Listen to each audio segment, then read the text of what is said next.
One of my first memories as a child is of that moment and the look on my mother's face when she knew there was something wrong.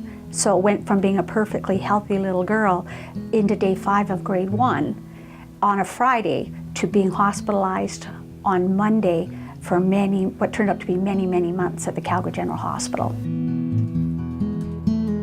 Lots of blood tests, lots of blood work. Initially, blood transfusions right away. They thought it was leukemia. It turned out to be what they call ITP, or acute purpura, a blood clotting disease. I went from walking to school that morning to that night being covered in bruises and red spots and waking up a few hours later with a nosebleed that just would not stop. My sister was diagnosed with cancer, and she was a 20-year cancer patient, and so relied on many, many donations of blood over her treatment. She lost her battle to cancer 4 years ago now. My husband, unfortunately, his battle was much shorter, so he was 3 years that he, from diagnosis to eventually losing his life to cancer. I think the first blood donation that he received was probably very scary, because you knew that it's taken very seriously when somebody needs blood and has to have it. So it's not an easy thing to go through. There'd be such a change in his color and how he felt, and we're extremely grateful for all of the donors that behind the scenes, the silent heroes I call them, that were able to be there.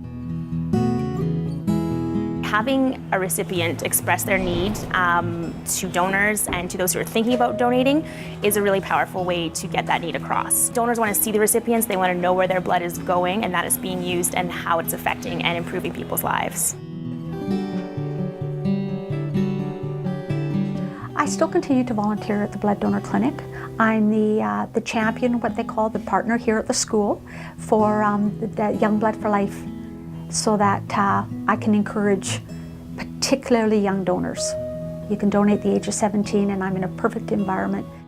Our new donors and our young donors are literally the lifeblood of the Canadian Blood Services and the blood system, because as our current donors age, they might become blood recipients or become ineligible due to medications that they may be taking. So they're going to leave a large gap, especially the baby boomer generation, and these young donors are the ones who are going to make up that gap. I was 5 years old when I received my first blood donation and had no idea what was happening other than the fear that a young child would experience. So it was many, many years before I understood the gift that was given to me and the people that helped eventually save my life and make my life what it is today.